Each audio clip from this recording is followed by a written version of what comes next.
All right, guys, let's roll the cameras. We are 13-18, and we are facing the prospect of stronger opposition.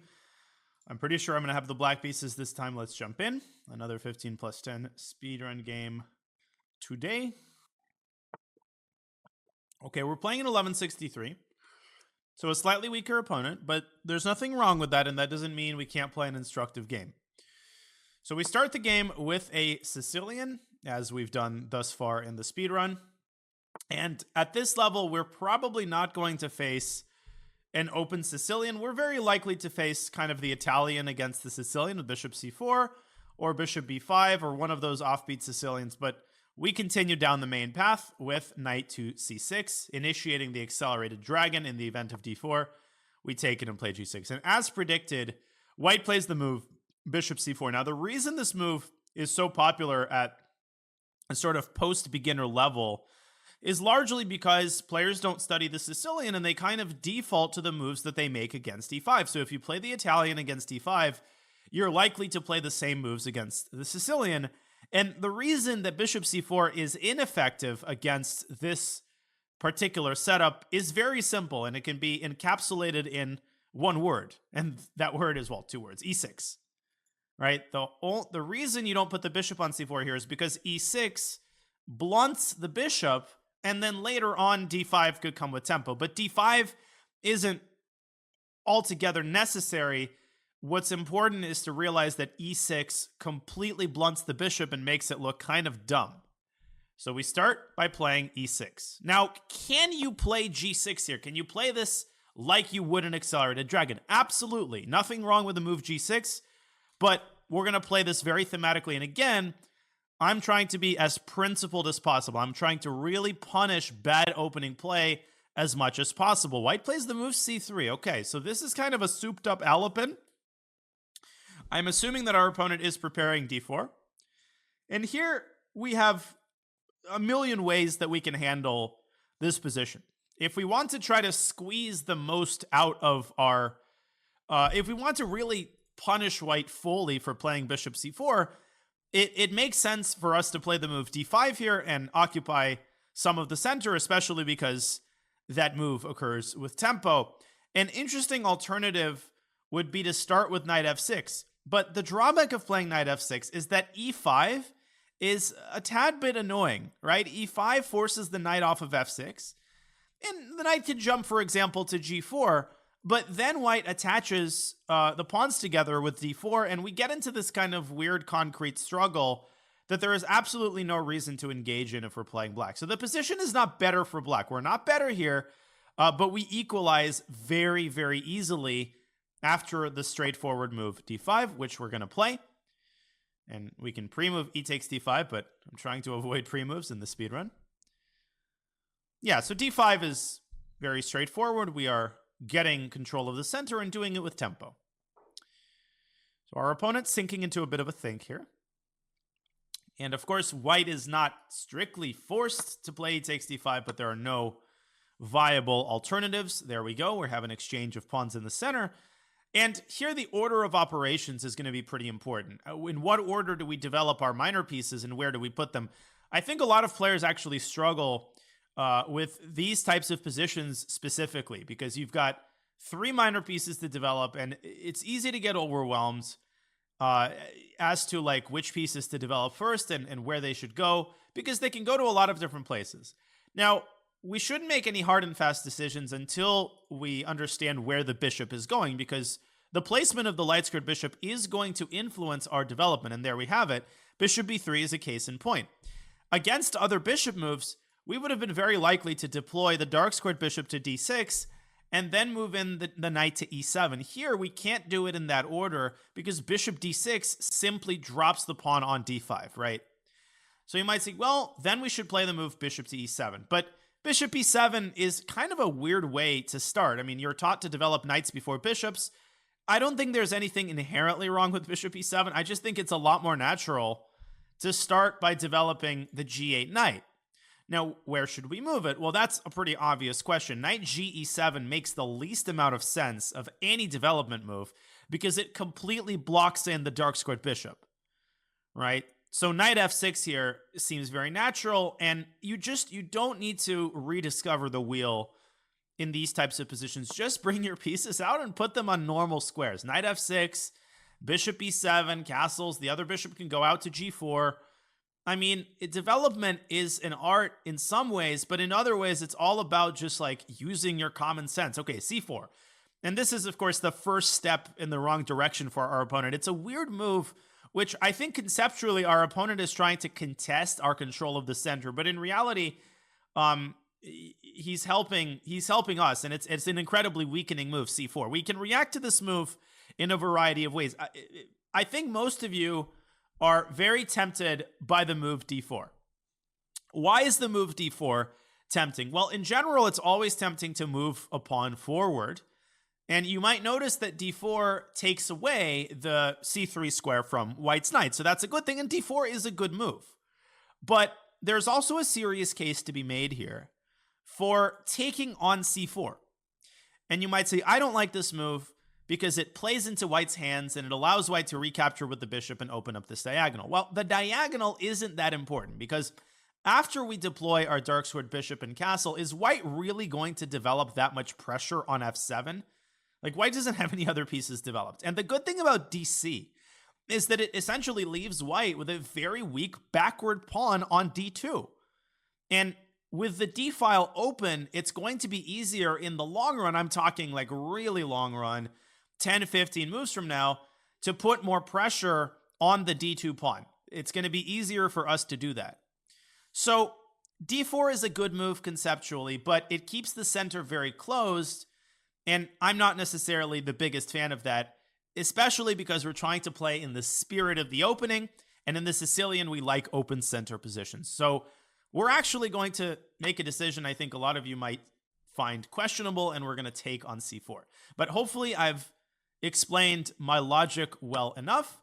And now we're going to bring out the dark squared bishop. And the reason we bring out the dark squared bishop is because the top priority here should be to castle. Well, why should the priority be to castle? Because if you look at white's development, white's next two moves are very likely to be castle's kingside and then rook e1 check. And we don't want our king stuck in the center when that rook moves into e1. We don't want to have to deal with that. So we've got bishop e7 and bishop d6. From the perspective of activity, bishop d6 is the more active developing square. And let's see, well, but bishop d6 allows white to push d4 and eradicate the weakness. And this is where you actually just need to calculate. You need to be familiar with the typical motif. As it turns out, bishop d6, d4 does not work for white, because if you imagine everything trades on d4, and then you have bishop d6 to b4 check, a very common motif that you have to be familiar with, picking up white's queen. So for this reason, we're going to bring our bishop out to the most active possible square, exploiting the fact that white really can never play d4. And white can't play d4 even after they castle, which is very important. And for the very same reason, not bishop b4 check this time, but of course bishop takes h2 check in the end. And this is an incredibly common blunder at this level. Now our opponent is playing, well, d3 is a good move. And here, we need to basically combine development with prophylaxis, right? There's two options here that I see for black. The first option is to develop the bishop to g4. Whoop, I cannot draw that arrow. Bishop g4. The second option, a more prophylactic approach, I think Petrosian would play the second move, is to play h6, to stop white's bishop from coming out to the equivalent g5 square. And I really like h6. I feel like moves like h6, they really make it difficult for newer players to operate when you take away, their intentions. So let's throw in the move h6. Thank you, Mellowed Out for Prime. We're preventing bishop g5. Now, some of you might be wondering, are we not worried about a sacrifice on h6, right? Are we not worried that we're weakening the king side? Well, the answer is no. Because again, white barely has any pieces developed. And with our pieces developed very actively, there's just no reason that this sacrifice is going to work. Like bishop takes h6 here, we just play g takes h6, and we can always bring the king up to g7 on the next move to support the h6 pawn. So of course, now we play bishop g4. All right, so bishop g4, I'm not even really explaining. Were there any other tempting squares? Well, perhaps you could say that bishop f5 pressures the pawn on z3, but I find the pin to be a lot more juicy here. especially because, and by the way, in our previous speedrun game, in the e4 b6 speedrun, I discussed this a little bit. It's a situation where white actually can't easily get rid of the pin. Now, if you move the queen, you allow bishop takes f3, ruining the structure. If the pawn was not on d3, then white would be able to slide the bishop back to e2. This is a very common technique for dealing with pins. And it's not the most active move, but it would allow the knight to move freely. As it stands, there's no bishop e2. So what are we threatening here with black? We have a massive positional threat here, and perhaps not even as much a positional threat as a tactical threat. And that is the typical move, knight c6 to d4. We're threatening to jump into d4 or to e5, either way. And either way, white will be unable to prevent us from capturing on f3 and completely ruining white's kingside pawn structure, which, you know, I'm sure you've seen or you've had your share of games where this happens. And once the pawn structure is ruined like that on the same side in which you're castled, couple that with the fact that our dark squared bishop is aiming right at h2, and the attack is just going to be blistering and it's going to be unstoppable, and our opponent has just allowed it. He's played queen b3, and without a second thought, we snap that knight off the board. But we're going to have to think carefully after white recaptures, because it's not actually that easy to figure out a path forward. Our opponent is thinking. So maybe our opponent has realized that, you know, g takes f3 is a massive concession. And let's see if he maybe just panics and does something crazy like not recapture the piece, which you sometimes see. Of course, white should recapture it. I mean, everything else just loses on the spot. Now start thinking about what we're going to do after g takes f3, because I think we can procrastinate a little bit on the more general question of how we're going to attack. There is a move that we can make here that's most definitely not going to hurt. We know for a fact that this move is not going to hurt. Now, which move am I talking about? I'm talking about the move knight c6 to d4. And it's important to point out that if white captures the pawn on b7, first of all, we don't really give a damn about pawns in a position like this. We're playing for checkmate. But more specifically, after queen takes b7, notice that you have the move rook a8 to b8. Okay, that dislodges the queen and forces it to lose contact with the f3 pawn, because all of the squares on that diagonal are defended by our knights. So after knight d4, queen takes b7, rook b8, queen takes a7, we capture the pawn on f3 with a check, and then we can follow up. Oops, sorry about that. And then we can follow up by taking also the pawn on h2, just fully, disrobing the white king. And that just looks super juicy. We don't have to calculate any further. And so knight d4 is a fully justified move. And in a classical game, I really wouldn't even calculate past queen b7, rook b8. Denuding. Denuding, I think, is a better word than disrobing, although I'm kind of happy with my choice of words there as well. So I really wouldn't calculate past queen takes b7, rook b8, because worst comes to worst, we're down a pawn. And the pawn on f3 is one of the only pawns that protects white's king. If that pawn disappears, then the floodgates essentially open. Now you might be like, well, what's the pawn on f3 actually doing? Well, for one thing, it's protecting the g4 square. If the pawn wasn't there, we'd have a Greek gift sacrifice, actually. And we'd also have knight f6 to g4, followed by queen h4. So the pawn is making it a little bit difficult for us to worm our way toward the king side. And that's why white has to play queen b3 back to d1. That's the only move to keep the pawn on f3 protected. And again, start thinking about what our next move is going to be after queen d1. And if white plays queen takes b7, that'll be a pleasant surprise, and then everything's going to be really easy. So let's start discussing what our attacking techniques are going to be here and what move we're going to make, because it's not easy to find an accurate move after queen d1. So looking at this, first of all, from a broad standpoint, what is it that we want on the king side? What is our goal? Well, our goal is pretty easy to figure out. Our goal is to bring our queen into the attack. It's going to be hard to checkmate white just with our minor pieces.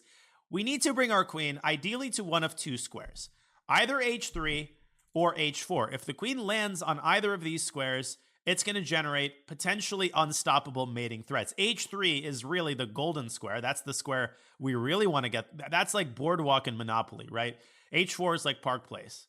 But there's a couple of squares that we might also compromise on, right? What about h5, right? Or f5? Okay, well, this is where, unfortunately, newer players, like I said, again and again, we put a lot of pressure on them and they tend to panic in ways that, sometimes make you laugh, but everybody is like that when they're still new to the game. They're just not used to managing that amount of pressure. Bishop f7 is a flat out blunder. We just play rook takes f7. And this actually makes things worse for white on the king side because now the rook aims at the f3 pawn. So once we move the knight away from f6, not only does it create the threat of queen h4, but it also threatens the pawn on f3, and that pawn can hardly be defended. So the game is already over. The game is already over. And after the game, we'll discuss a little bit more at length what we would have done against the more resilient queen d1. Okay, so here we can win in literally a million ways. The simplest move, the business-like move, is knight takes f3 check. But that actually might not be the best move, which is, I know, a really weird thing to say, but remember, our ultimate goal is to get the queen into the attack. Which square in particular? Well, h3, if we can make that happen. So just applying simple logic, what seems to be a move that we at least have to consider? Yeah, well, queen d7, right? Queen d7 is not fancy. It's a utilitarian move, but it's incredibly powerful. So after queen d7, white's response is forced. The only way that white can prevent queen h3 is by playing king g2. But after king g2, notice that the f3 pawn becomes even more of a liability, because if we capture it with our queen, we capture it with check. So after queen d7, king g2, we basically settle for a square that's almost as good as h3. We play the move. What move do we play? Figure it out. Queen d7, king g2, and this might very well happen in the game. Who can spot the move? Very good. Queen d7 to f5, simple chess. And the pawn on f3 simply cannot be defended. We just take on f3 and we made him. Notice that queen d5 doesn't work because the knight is still on f6 and it defends d5. We've managed to do this without moving the knight away, which would have also been possible. We could have played even a retreating move like knight d7 would have been tremendously powerful. Here some of you are suggesting some fancy moves, knight g4, or a sack on h2, and all of that is totally unnecessary if we can play this in a more simple way. So queen d7 I really like. And I will remind you at this point that when you're like up a piece and you're mating your opponent, there's going to be like 7 or 8 winning options in many cases on every move. And you shouldn't, you shouldn't have the mentality that, oh, I was coming up with a different move and Daniel played this move and so my move is terrible. Not necessarily, right? Your move may have been an alternative. Now, what's the clinical way to checkmate the white king here? There's an order of operations that has to be adhered to. Remember, our ultimate goal is to put the queen on h3. So we can start with a move queen h3. And you'll notice that threatens knight f3 and queen takes h2 with checkmate. But if you have a set of 2 moves, you should always test the other move order. I mean, you should do it as a habit, and it's easy to establish here, and our opponent resigns, that knight f3 check is actually the more accurate move order. And I wasn't trying to taunt our opponent. I was just trying to spell it out. Knight f3 check is the actual forced mate, because after king g2, we throw in the preliminary check on g4, driving the king back, and then we play queen h3 with, of course, the unstoppable mating construction. Technically, if you start with queen h3, white can stave off checkmate with the move f2, f3. And of course, now the rook defends the pawn. You would still be completely winning here, obviously, but knight f3 is forced mate. Simple game. We'll play another one. But let's go over a couple of the key points, and I'll talk a little bit about opening theory as well. So what's funny is when I did my lessons with Charlie, and those of you watching on YouTube who don't, for whom Charlie does not ring a bell, Charlie refers to Moist Critical. That's his sort of YouTube and Twitch name. He is a very popular YouTuber with millions of subs, and I coached him for the chess.com PogChamps tournament. So all of my lessons with him are available on YouTube, on my YouTube channel. You can check it out. And I was teaching Charlie the accelerated dragon. And most of his opponents ended up playing the move bishop c4. So we actually talked a lot about the theory of bishop c4. Even though there's really no commonly accepted theory, this move is simply bad. So it's not like you'll find a lot of stuff in books about this move. But it's bad not in the sense that black is better. It's bad in the sense that it doesn't fight for an advantage, if that makes sense. So we played e6. And I actually think the move c3 isn't all that bad either. The main line, insofar as we can call this a main line, is after white castles kingside, this is what most people play, what I taught Charlie was a really interesting idea that involves playing knight f6. Now, white has a couple of moves in this position. We'll look at three. We'll look at d3 to defend the pawn, rook e1 to defend the pawn with the rook. We're actually going to look at four moves. Knight c3, developing the knight. And finally, the topical move, the principled move, is, of course, e5. Okay, so after rook e1, there is a very nice trick that gives black a super comfortable position. Who can find this trick? And I'm going to keep this deliberately vague. What does trick mean? Well, you figure it out. What does black do? Yeah, it's the center fork trick. I think the official name for it is the center fork trick. And it should ring a bell immediately. Now, knight takes c4. This occurs in a million different ways. It wears a bunch of different clothes, but it's the same exact tactic. Anytime there's a bishop on c4 or c5, you take the pawn in the center and then fork the resulting two pieces with your pawn. And the point of this exchange is not that it wins material. It doesn't. White can give up the bishop back for the pawn, but black gets the bishop pair and a tempo move. And here white also gets a tempo move, knight c3. But according to my analysis, the queen should jump over to f5. It's kind of a nice little square where the queen actually can't really be attacked. And white can equalize here, but he needs to be very careful. Black is very much in the driver's seat with the bishop pair. The engine line is, I mean, most people here I think would play d3. And after bishop e7, black is already better. The engine line is d4, and then black is supposed to trade on d4. So takes, takes, takes, takes. Of course, there's the threat of a rook d8 check, so we play bishop e7. And again, black is incredibly comfortable here. Given time, we're going to castle and then fianchetto the light squared bishop and aim in at the king. And, you know, in order to keep equality, the engine recommends rook f4, queen e5, rook e4, queen f5 with a repetition. But again, it's one of those things, like nobody's actually going to find all of these moves. So this is the most clinical line. So that's rook e1. Now, d3, of course, avoids the center fork trick. Knight takes c4 makes no sense here. On the other hand, d3 allows us to play once again the move d5, much like in the game. And after the trade, white should probably put the bishop on b5 to at least create some pressure against the knight. And here, a great example of adapting your development to what's going on the board. You can play bishop d6, but I prefer the simpler move bishop e7 to take the sting out of the check on e1. So after bishop e7, if white plays the menacing looking knight e5, this is not dangerous at all. We just play queen c7. And again, it looks very menacing after bishop f4, but if you look carefully, black has the simple bishop e7 to d6, and white's quote-unquote initiative fizzles out after knight c6, bishop f4. There's actually no good discovered check, and black is nearly winning. It's kind of a cool line. If you just look at this carefully, you'll see that the knight is no good squares. If knight takes a7 check, we simply play bishop d7 and the knight is trapped. The knight is literally just trapped in this line. Yeah, white can give a check, big deal. We just go king f8. Don't be afraid to move your king to the side. Like that, it's never as big of a deal as you might think it is. So this is kind of a cool line, but I'm getting really bogged down into the details. Of course, if white doesn't play knight e5, then black castles and is very comfortable. So next line is knight c3. And knight c3 is just another way to defend e4. And this allows, once again, the center fork trick in an even better version, knight e4, knight e4, d5. And if black plays bishop to d3, this is perhaps the only thing that you have to memorize out of this entire analysis. Here, and I'll show you guys a very interesting parallel to a different line. What is black's move in this position? And the fact that I'm already asking you that question should give you a major hint about what it's not. Who can find this move? I'll be impressed. It's not an easy move to understand. Well, it kind of is, actually, if you think about it. It is c4, very nice. So you make the intermezzo, you attack the bishop, and the point of this move is simple. If the bishop moves back to e2, well, then you play d takes e4, and you're simply up a pawn, right? Okay.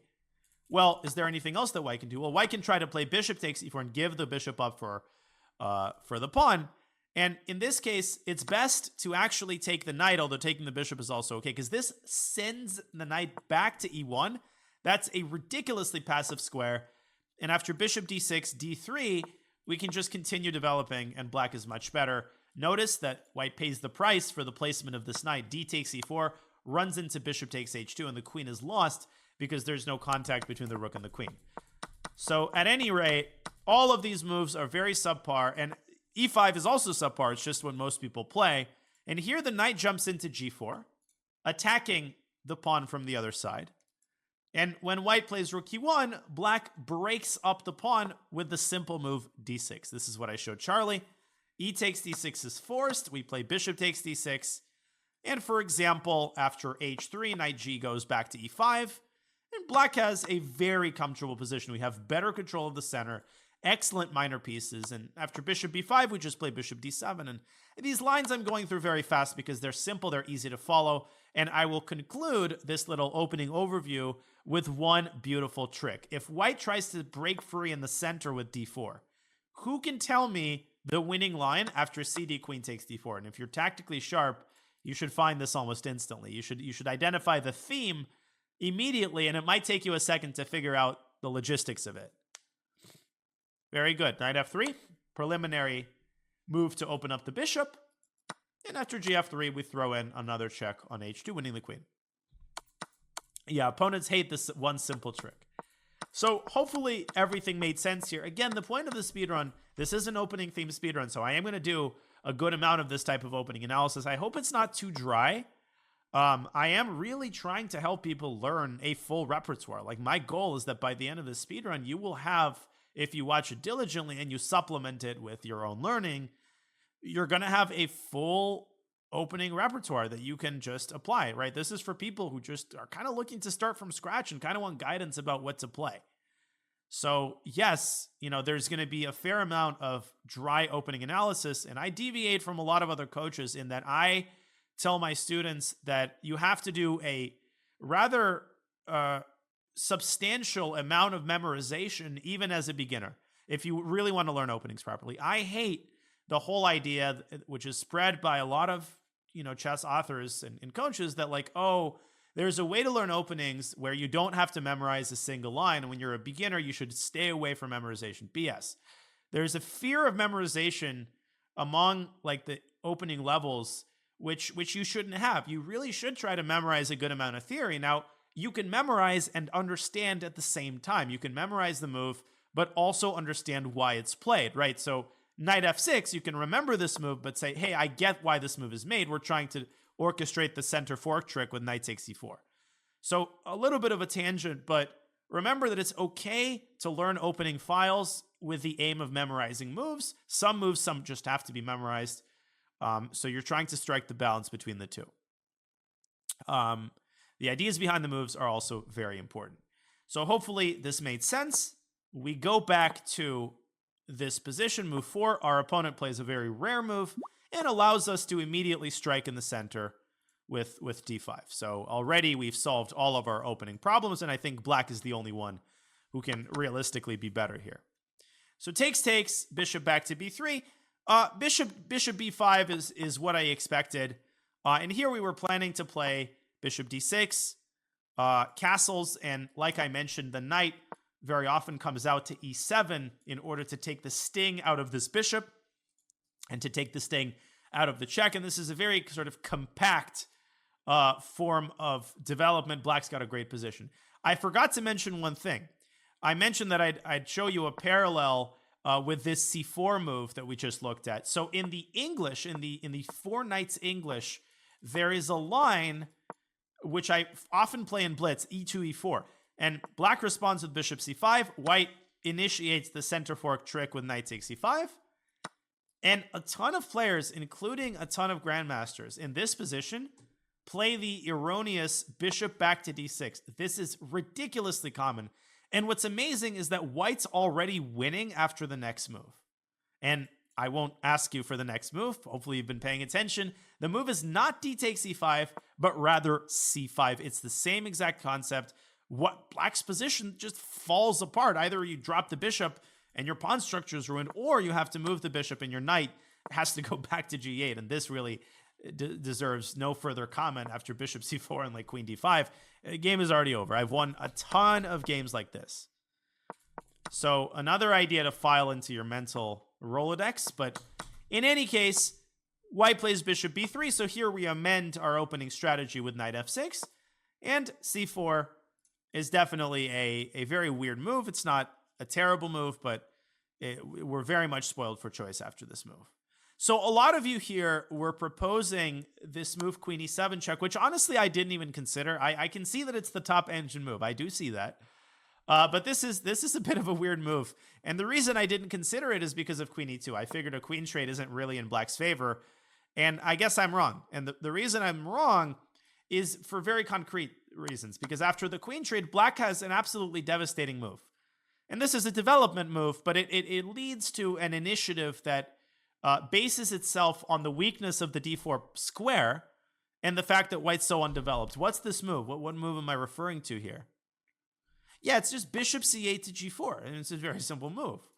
And after c takes d5, knight d4 check, white's position just crumbles. It falls apart. You have nowhere good to go with your king. King f1 is forced. And after knight takes b3, ab, knight d5, just look at white's pawn structure, look at white's weak squares. We can also take on f3. It's like -3. So this would, in fact, have been the most effective way to punish c4. The queen e7, white can also play king f1, of course. But then we'll take and we'll get the bishop out and we'll castle queenside and we'll have another like raging initiative against white's king. So that doesn't solve any problems either. We played dc and bishop d6, which I would argue is a very straightforward and simple way to gain the advantage.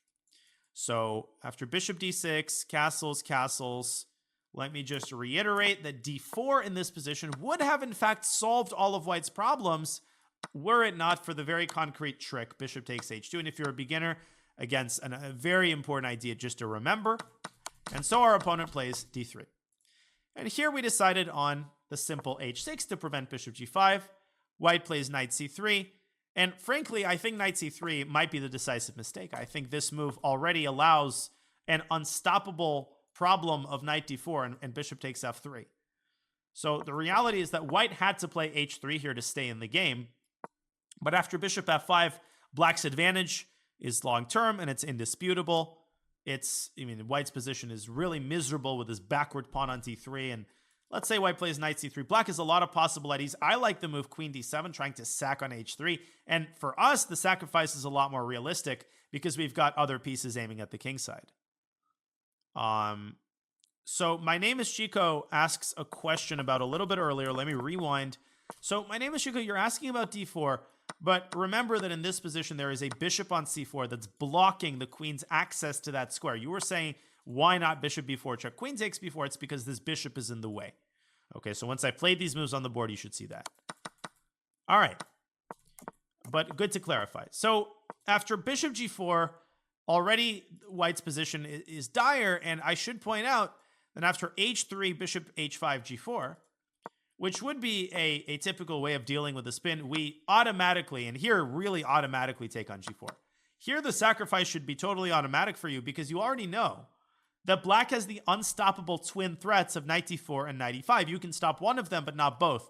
You can play bishop e3, or you can play rook e1, but in either case, we put the knight on just the other square, and we either win the knight on f3 with mate, or we win the queen on d1. So it's just very obvious that there's no defense here, and I don't know what white should have done, but I think the position is nearly hopeless. This makes it even worse. We take it, we go knight d4, and the last point of discussion is what would we have done after queen to d1. Again, many paths lead to Rome here, but the move that I was planning is actually not queen d7. So here the circumstances have changed after queen d7, king g2. Remember that in the game, we had this move queen f5. Now, we can still play this, but we're not attacking f3 anymore, so it's not quite as effective, and white has a tempo to bring in defensive forces, which can really douse the flames of the attack pretty quickly. So I think the best move is to take a slightly different path and go knight h5. Now, the threat is queen h4, and the obvious defensive move here is knight e4. But I think a crucial point is that we can play queen h4 anyway. Now, this seems to drop a bishop, but who can tell me what the subtlety is? How does black proceed in this position? And having familiarized yourself with all of the attacking ideas, this should be really easy. So where does black go? If you're on YouTube, obviously pause, figure it out. So it's not knight f4 because of just bishop takes f4. Yeah, you're attracted to this mate threat, but you're forgetting that the bishop can just take the knight. So the move is queen h3. It's subtle and it's deadly. It threatens knight takes f3, right? That makes sense. White has to play bishop d5. But now these pieces are aligned. Chess is insane. And we just go rook a d8 and we win back at least one of the pieces. But more importantly, this is just a rook lift. Like, the point is not to take the knight. The point is to go to g6 and just checkmate the white king.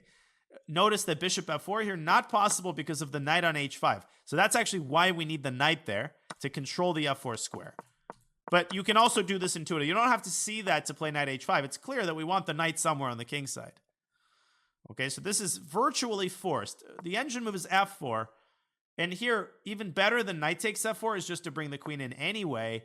And it's like -4. I mean, we're about to take on f4. That's all she wrote. So queen d1 would not have saved white, but our opponent gives up the piece and allows immediate checkmate. I remind you that the move here is knight f3 check, and then queen g4, queen h3 as necessary with mate. So a simple game, a straightforward game, but I thought we had a fruitful discussion of the sort of Sicilian or Italian against the Sicilian line.